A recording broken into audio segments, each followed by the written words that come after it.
Uummata keenya beezan istiidiyoo Saayidoo deemtee iddoo inni hojjetu deemtee iccitii ayyuu takkaan gadi goorteetti himte jechuudha. Saayidootti waa waliin haasaan ishiin ayyuun iccitii ishee kan beezatti himte hiriyaa baay'ee walitti dhiyaata waan ta'eef isheen immoo hunda isaa osoo nambifatiin hin hambifatin nuyyuu dhaggeeffachuudhaaf kan gurra nu dhukkubse jechuudha.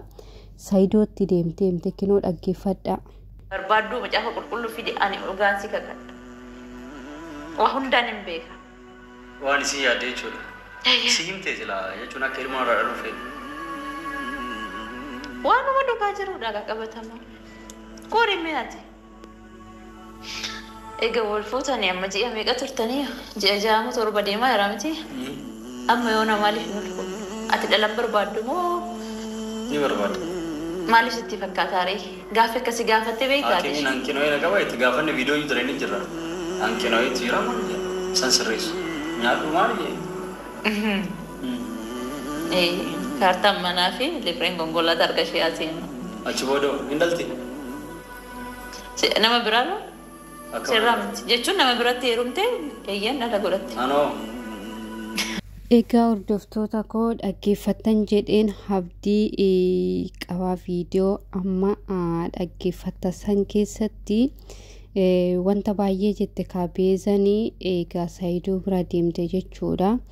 Isheenis qaama kana hunda akka gadi guurtu kan taase yookiin immoo iccitii hiriyaa ishee ayyuun kun iccitiidha jettee hiriyaadha jettee itti mattee hunda gadi guuruun ishee Saayidootti dhiyaachuu isheeti. Isinii galee kanaaf jennaan iccitii kana akka isheen himtu kan taase keessa isheeti. Maaliif jennaan iccitii kana tarii yoon hunda saayimee Saayidoon anas immoo gaaffii jaalala kooti yookiin immoo qubeellaa naaf godhi jedhee kan miila isaati irratti kufee kadhachaa jiru kun naaf dhugooma laata jetteeti beezanii akka iccitii kana hunda duursayyuu kana hunda akkani turu kan na taasisee hiriyyummaadha. Hiriyaa baay'ee walitti dhiyaannu baay'ee wal jaalannu waan ta'eef kana hunda sitti muudhaaf keessi koo nan eeyyamne ture. Amma garuu obsee jira.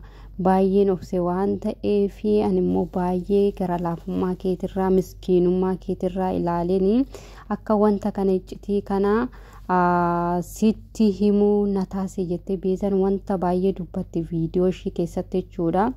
Baay'ee tokko nama dhibaa yeroo duraa maaliif hin ulfoofnat maaliif daa'ima hin godhattu jennaanii doktoroota bira deemanii hanqina viitaaminii garaagaraa qabdanaan jedhanii sababa saniif hin ulfoofne. Amma immoo hanqinoota sanii adeemsa keessa yoon guutee qaamni koo guutuu yoo ta'e daa'ima siif godhachuun danda'a kan jettee deebistee fika ayyuun Saayidoodhaa fi garuu wanti sun hundi isaan gayyoonaa hin taane biyaansi beezanii ji'oota isaatiyyuu lakkooftee ittimaa jirti hanga ji'a 7 hanga ji'a akkanaa kana akkam ishiin daa'ima hin godhanne. Sababbiin isheen daa'ima sirraa hin godhanneef immoo qarshii keetii fi qabeenya kee qofa barbaaddu waan ta'eef mana kennitee firtaa amma immoo kan dhafee qulfii makiinati waan ta'eef isa kana yoo kennitee fi ayyuun nagaan jettee si gaggeessuu dandeessi. Sababa maaliif jennaani isheen gonkumaa daa'ima sirraa gochuu hin barbaaddu. Daa'ima kan godhachuu barbaaddu nama biraatirraa malee nama sirraati miti. Sirraa kan isheen barbaaddu manaa fi qulfii makiinaa qofaa jetteen beezan ajab nama jechisiisa. Kun wanta dhaga'ameetis wanta jedhameetis hin beekamnedha. Beezanis maarree achi istiidiyoo keessa teessee akka re'ee ashaboo qammastee jechuudha taa'aa jirti. Isheenis ana miskiinummaa keetu nama raree akkam godhaa ati naaf hin hubattu miira koo naaf hubadhu ani daa'imaa miti jettee waa baay'ee itti dudubbachaa jirti jechuudha.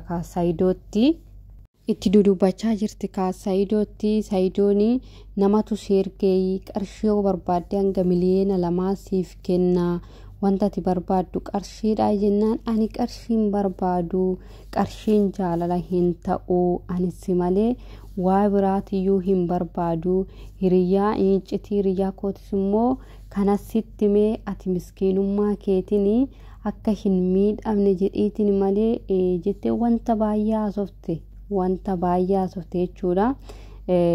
Saayidoonis biiroo keessa taa'ee ashkorommamaa jira ka. Saayidoon kunis bakka waardiyyaadhuma shamarranii ta'ee jira jechuudha. Waardiyyaa shamarranii in argitu uummata keenya yoo inni sila fuudhuun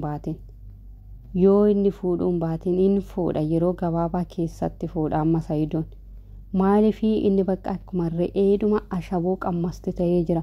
Mee ija isaa ilaala dubartoota yoo erge kalaas iji isaa keessaa babaa jechuudha. Maal abboo kun bakka akkami wanti isaa naaf hin galle dubartoota maal ani dubartootatti simmuruu isaa bakka akkami akkas olii gadi fiiga akkama jabbiirreef ganaa hidhaa keessaa baatu jechuudha. Isso baama qarshii barbaadde siif hin kenna jedha malee iji isaa olii gadi fiigaa jira jechuudha. Maal wanta akkana in horsiisa moo loowwan faranjii se'e moo ani koo wanti tokko naa galuu dide wantumti Saayidoon dubartoota jalaa ba'uu fi didu kuni maaliifi hundi isaaniitu immoo warruma hiriyaa qabu hiikaniituma fuudhu jechuudha. Maaliif kuni ani ummaa garamitti deemamaa jiraan jedhe amma sobee ati yoo qarshii barbaadde sii kenna maal jedha malee yeroo gabaabaa keessatti immoo amma qubeellaa godhaaf yeroo gabaabaa keessatti biiza kanaafis qubeellaa godha.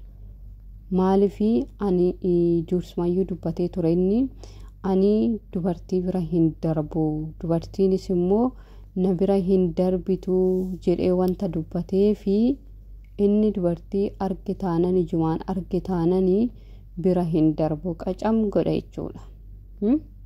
Qacam godheet amma alalfatee nyaatutti qacam godheet ta'a. Bakka horsiisa akka horsiisa loonii san jalqabee jechuudha Saayidoon kalaas. Akka horsiisa loonii san jalqabe. Beezanis sobdee fakkeessitee iccitii ayyuu gadi guurte malee kan ishiin deemaa jirtu kaayyoon fi galma biraati. Galmi ishii Saayidoo achi keessatti amansiisuudhaaf anayyuu na sodaachisaa jirte achitti amansiisuudhaaf malee waa biraatiif miti. Kana hubadhaadha. Mee wanta irra geenyu immoo ilaallaka sanbata dhufu immoo qubeellaa sii godha jedhanii jira jedhani ilaallaka.